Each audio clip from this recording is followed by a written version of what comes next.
Boa noite a todos. A gente está reunido aqui mais uma vez para um bate-papo muito interessante.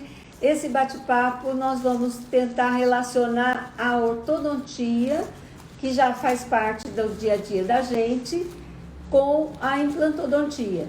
Eu sou a doutora Silvana, aqui da Ortoclin, e nós fizemos um convite com o implantodontista, Dr. Felipe Fujita, para que ele venha falar alguma coisa da especialidade dele e eu da especialidade minha, que é a ortodontia. Então, eu queria começar colocando para vocês que a ortodontia tem tudo a ver com o implante.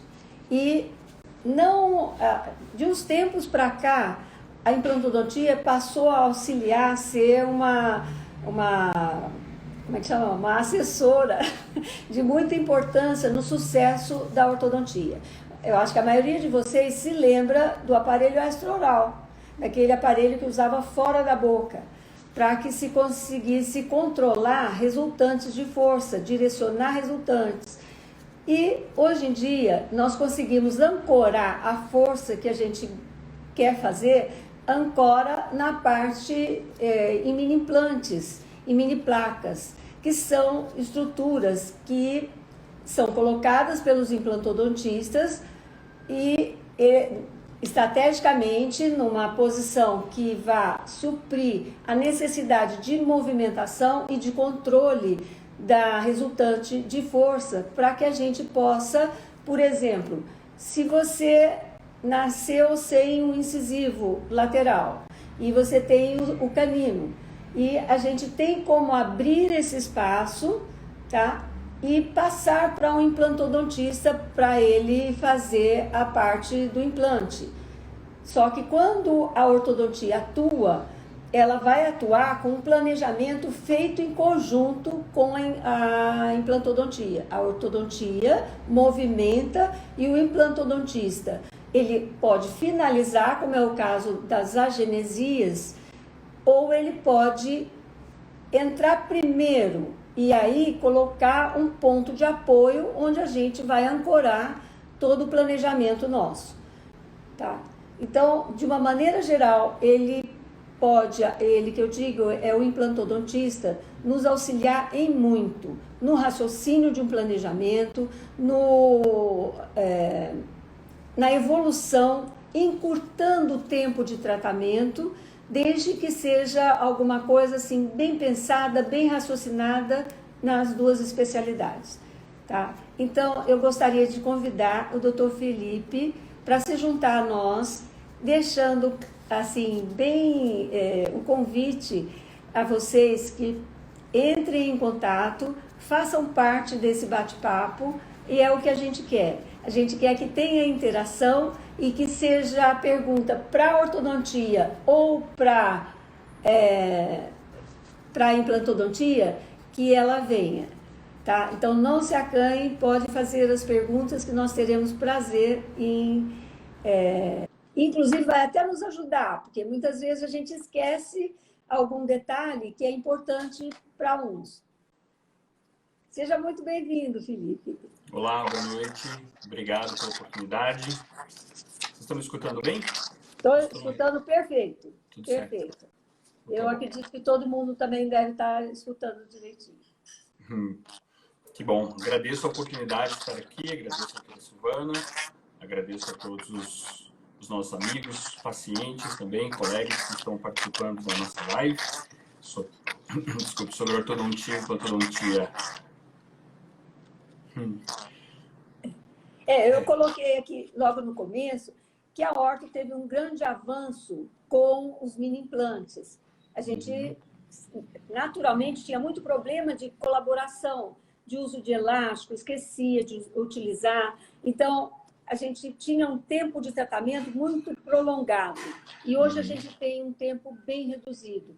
Eu acredito que isso se deve à participação ativa da implantodontia junto com a orto. Tá? Então, a gente hoje utiliza bastante os mini implantes ou as mini placas, e elas produzem efeitos muitíssimo bons e reduzem o tempo de tratamento. Assim, qual a sua experiência para você, no planejamento, fazer junto com um ortodontista e orientar um cliente, as perguntas, as dúvidas que você já pode ter recebido? O que você pode compartilhar com a gente? Então, realmente essas mini placas, os mini implantes, eles vieram para facilitar muito a vida, né? Principalmente do ortodontista. Então, quando a gente pensava em fazer uma movimentação ortodôntica que precisaria fazê-la de uma forma extra-oral, realmente precisava da cooperação do paciente. Isso muitas vezes é difícil, né? Principalmente, em muitos casos, o paciente ele é adolescente, então o adolescente ele esquece, tem preguiça de fazer as coisas. Então, realmente, os mini implantes e as mini placas nos ajudam bastante porque é tudo intraoral, né? E a gente sempre fala que é uma ancoragem pura, né? É uma ancoragem na parte estética. Então, facilita muito até o próprio ortodontista conseguir colocar uma força sem deixar necessário, consegue, sem de repente precisar movimentar outros dentes, né? Ele consegue direcionar a movimentação. Então, realmente, isso é uma coisa que veio já de uns anos para cá, melhorando bastante a vida do ortodontista, do implantodontista e também do próprio paciente, né? Eu lembro, eu quando era adolescente, eu usei um aparelho astral, que era aquele elástico, e eu usava para dormir, era bem cômodo, Então, isso realmente é uma coisa que realmente veio para melhorar a vida de todo mundo. Nós tivemos uma pergunta agora, Felipe, falando se eu não consegui ver quem está contribuindo com isso, e agradeço quem fez a pergunta. Se foi extinto o aparelho externo, se não existe mais, se não é mais utilizado, tá? Então, eu não vi o nome, mas agradeço muito a participação e estou encorajando as outras pessoas que, se nós falarmos alguma coisa que vocês gostariam de saber um pouco mais a respeito, por favor, fique à vontade para entrar em contato, é muito bem-vindo. Então, quanto ao aparelho extraoral, a gente não consegue mais ver os colegas utilizando. Agora, nós temos o tipo de aparelho que o doutor Felipe acabou de falar que usou, que é o aparelho externo, e nós temos um tipo de aparelho ainda externo que chama aquela ancoragem de tração reversa, em que você pega a pessoa que tem a mordida cruzada anterior e aciona para estimular os centros de crescimento que tem na maxila. E de maneira tal a deixar que os dois ossos maxilares cresçam harmônicos. Tá? Então, essa é uma tração que ainda pode ser usada externa, mas toda tração externa sofre a situação do bullying. Tá? E a criança tem que ser muito firme para poder levar isso a sério. Então, hoje, a mini placa faz no classe 3, na pessoa que tem o queixo maior, a criança, isso até 8 anos, colocando-se as mini placas e colocando os elásticos intraorais, que antes era só pelo lado de fora, você colocando esses elásticos intraorais, você tem esse estímulo de crescimento. Então, é muito raro a gente ver um colega utilizando um aparelho extraoral, como a gente via com muita frequência há uns 15, 20 anos atrás. Tá? Ele realmente vem para nos ajudar. Tá? Agora, Felipe, eu acho que eu trabalho bastante com mini placas e mini implantes. Eu acho que ela substitui realmente a tão temida e tão desconfortável tração extraoral. Tá? Agora, a tração é intraoral.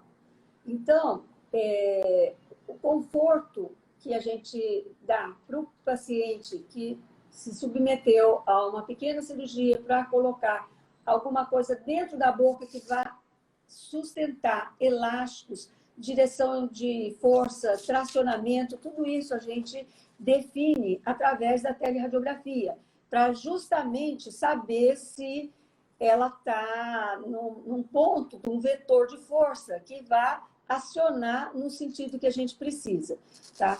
E eu acho que isso é uma atuação assim de pré-tratamento, de tratamento conjunto. Mas a gente também tem situações de pós-tratamento.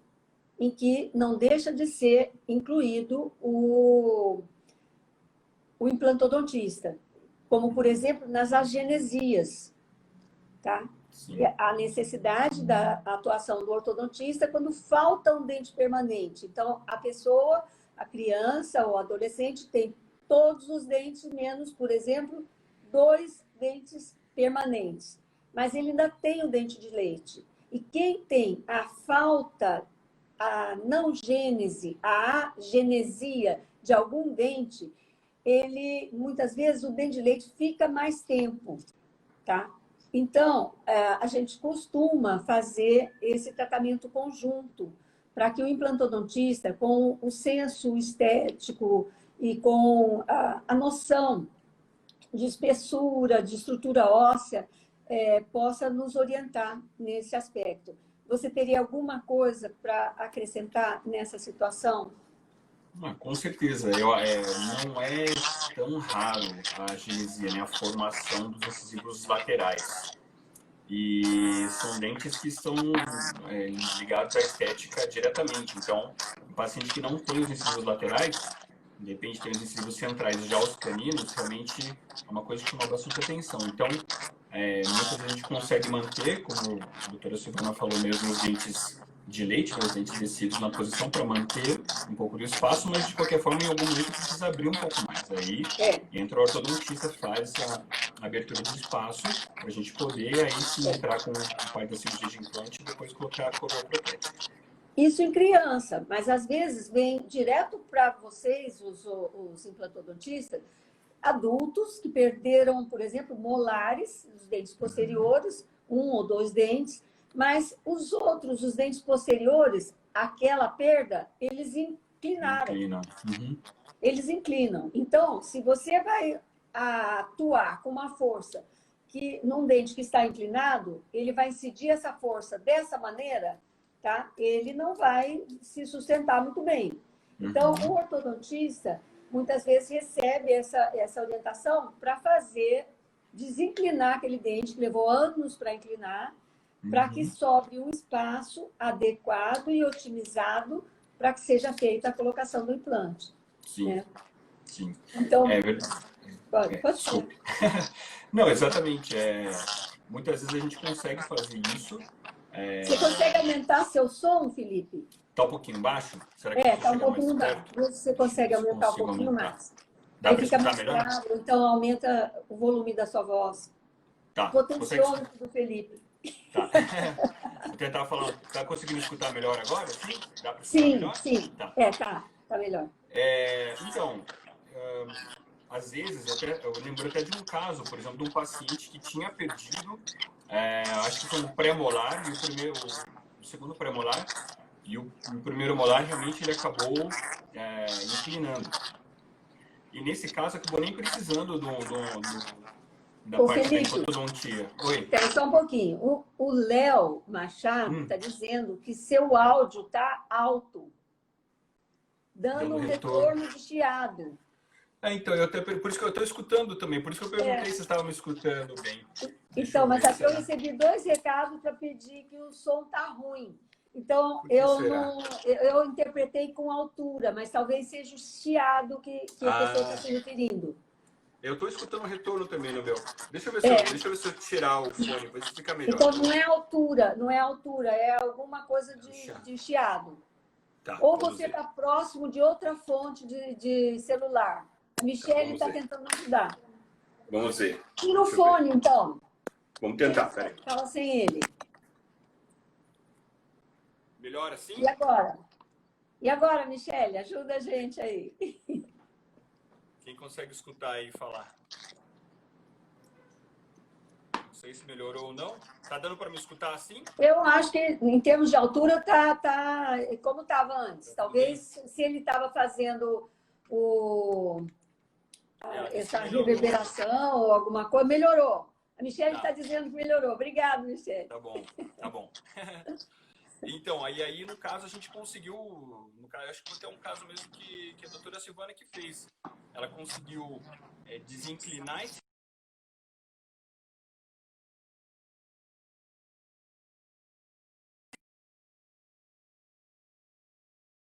tratamento, mas quando a gente consegue manter o dente do próprio paciente é melhor, né? Então, foi um caso que você conseguiu fechar o espaço com o dente e não precisou nem de implantes. Então, foi um caso bem interessante.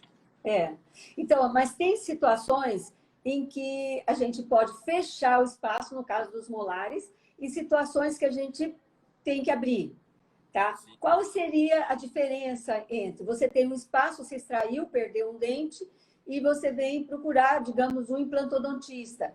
Eu queria pôr um implante. Se essa estrutura óssea tiver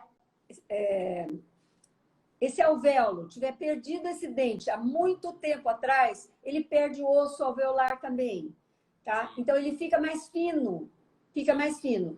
E a gente não consegue passar com o molar através dessa espessura, tá? Porque a raiz do molar é mais larga, então a gente não consegue fechar. Mas digamos que você tenha um molar que está condenado, ele vai ter que ser extraído, já foi tentado todas as situações para salvar o dente e não se consegue. Então, essa é uma situação boa para atuação de fechamento de espaço. Tá? Então, em todas as situações, inclusive da agenesia dos dentes anteriores. Porque se você tem a agenesia dos incisivos laterais, você tem o canino direto com o incisivo central. Tem situações em que a gente deixa eles permanecendo naquela situação e faz uma reanatomização desse canino e deixa o primeiro premolar fazendo o trabalho na oclusão, o trabalho do canino. Tá? Então, há situações que a gente resolve dessa forma e há situações em que a gente, pela própria arcada, articulação, pela própria oclusão, o indicado é abrir o espaço e colocação dos dois implantes. Essa situação tem que ser vista em tratamento conjunto. Eu acho que acabou essa história de um profissional, uma especialidade, atirar para todos os lados. A gente precisa das outras especialidades. Sim, então, eu queria comentar exatamente isso. É ainda mais importante a necessidade de um profissional especialista, né? Um especialista em ortodontia, especialista em implantodontia, com experiência para saber, olha, dá para fazer isso, não dá para fazer isso. O prognóstico é bom, é ruim, tudo isso é super importante. Então, eu acho que nós estamos abordando situações de multidisciplinaridade, tá? E a gente não tem que delegar a responsabilidade para o colega, vamos ouvir o que ele tem, qual a experiência que ele tem com aquilo e compartilhar, porque a gente já passou por situações em que era um caso que eu conhecia, que eu tinha tratado, eu tenho radiografias, todos os meus casos são montados em PowerPoint, e eu sabia que tinha um terceiro molar da pessoa. E a pessoa, eu tive contato com ela, o privilégio de revê-la depois de muito tempo, e ela tinha tido problema de canal. E esse problema de canal motivou a remoção do dente. Foi tentado de tudo e nada para parar os sintomas. Então, foi removido esse dente. E aí, quando ela falou, eu perdi o dente, eu falei, mas cadê o dente do siso? Você tinha? Ah, não, porque ele era indicado a extração. Muitas vezes, gente, o terceiro molar ou o dente do siso é o step do carro da gente. O step você só usa quando você precisa. Não é que você vai deixar um dente incluso, próximo da outra raiz, em risco de reabsorvê-la. Não. Mas se ele estiver paralelo, se eu não estiver fazendo nada ali, não vamos escolher primeiro a extração. Porque muitas vezes você consegue levantar o terceiro molar, põe no lugar do segundo e pronto. Você termina a cada com o segundo molar. Tá louco de boa. É verdade. A gente teve um caso esses dias assim, de um paciente que veio ao consultório, a gente estava conversando sobre essa possibilidade, né? Aí, de novo, né? Vamos avaliar, esse dente não está anquilosado, ou seja, não está grudado no osso, é possível fazer movimentação, tudo isso tem que ser levado em consideração. É sempre importante pensar nessa possibilidade.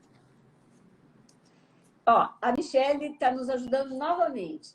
Então, posso entender que a colaboração entre especialidades, em especial as duas do tema, é algo dado ao avanço atual? Sim, é imprescindível.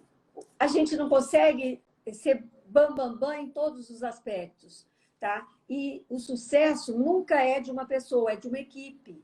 A equipe, eu estou incluindo o colega que trabalhou, que ajudou a raciocinar no planejamento, se for criança, os pais dessa criança, se ela precisava de alguma coisa com respeito à respiração, também o otorrino, se ela precisou de adequar a função da musculatura perioral, também vamos agradecer a atuação da fonoaudiologia, tá? Então, nós estamos numa situação em que nós vamos reabilitar o nosso cliente se nós tivermos um conhecimento abrangente, mas ainda assim especializado. Por que eu me referi a conhecimento abrangente? Porque você tem que saber delegar, tá? Então, se é do âmbito de implantodontia, é o implantodontista que vai resolver. Se é da ortodontia, é o ortodontista que vai resolver, tá? Então, se é canal, é o endodontista, nós vamos encaminhar para o endodontista, tá?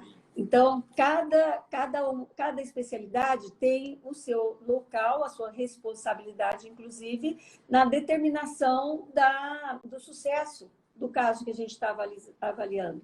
E todo caso bem analisado, com no mínimo duas especialidades, como, por exemplo, essas duas nossas, só traz ganho mesmo, Michele, só traz ganho entre o que eu sei e o que, por exemplo, o Felipe sabe de implantodontia.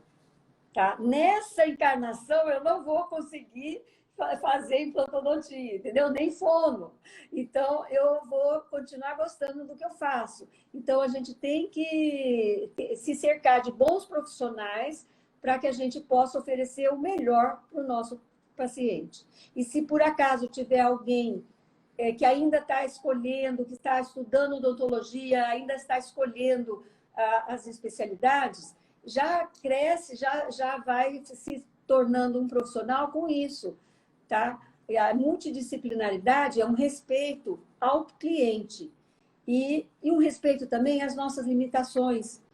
Então, só da gente admiti-las, nós já estamos ganhando ponto e ganhando respeito perante o paciente da gente, né? É verdade. Eu concordo. Eu acho importante que a gente saiba pelo menos um pouco de tudo, mas assim, cada especialidade tem que saber a sua parte. Então, a mesma coisa. Eu não vou, de repente, querer falar com o paciente sobre ortodontia de uma coisa mais avançada, sendo que tem, por exemplo, a doutora Silvana para encaminhar.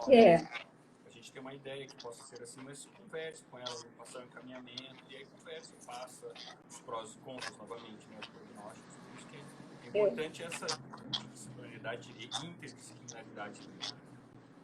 E encaminhar, né? Encaminhar, porque a gente não tem os detalhes de um pós-operatório, a gente só sabe que é uma coisa comum, mas mesmo você ir daqui até o poupa-tempo levar um documento, é uma coisa simples e comum. Mas você pode bater o carro, entendeu? Pode acontecer uma série de outras circunstâncias. Então, entrega cada situação para o seu especialista, tá? E eu tenho muito a agradecer a você, Felipe, por ter aceito o nosso convite, porque é uma situação que a gente vivencia todos os dias, planejamento, a explicação para o leigo, que é o cliente da gente, que confiou na gente, porque só a gente se cercando de bons profissionais, a gente consegue passar uma mensagem de confiabilidade para o cliente que nos procura. Tá? Então, eu espero continuar podendo contar com você, com seus conhecimentos, tá? Com o seu carisma. E também estou aqui torcendo para que o pai se recupere rapidamente, que logo, logo vai poder dançar um tango aí com a Marta. Minha mãe agora entrou aí, agora ela está escutando já, né? Meu pai também está aí também. Logo que ele se recupera, se Deus quiser, ele vai estar que bom. Aí. Coisas. Mas obrigado de novo pela oportunidade, aproveitando, né, agora muita gente estava perguntando, ainda não sabia que eu tinha voltado da Austrália, então estou de volta. Isso. Estou feliz por estar aqui e participando dessa live, a gente poder trocar essas ideias, coisas que a gente faz bastante, mas é importante os pacientes e as pessoas que às vezes têm interesse, nossos próprios amigos que acompanham a gente, né, no Instagram, para também um pouquinho de conhecimento nunca faz mal a ninguém. É muito bom saber que você voltou, que você agora está aqui do lado da gente, lutando ombro a ombro para a gente conseguir finalizar os casos e contento, tanto da gente como profissional, como dos clientes que confiam na gente. Tá? Muito obrigado, Felipe, muito obrigado a todos vocês e vamos ver o que nós vamos preparar na próxima. Provavelmente, nós estaremos falando sobre periodontia, que também tem tudo a ver com a higiene e com o aparelho ortodôntico, com a gengivite, mas nós vamos divulgar na hora certa. Muito obrigada a todos e uma boa noite. Tá?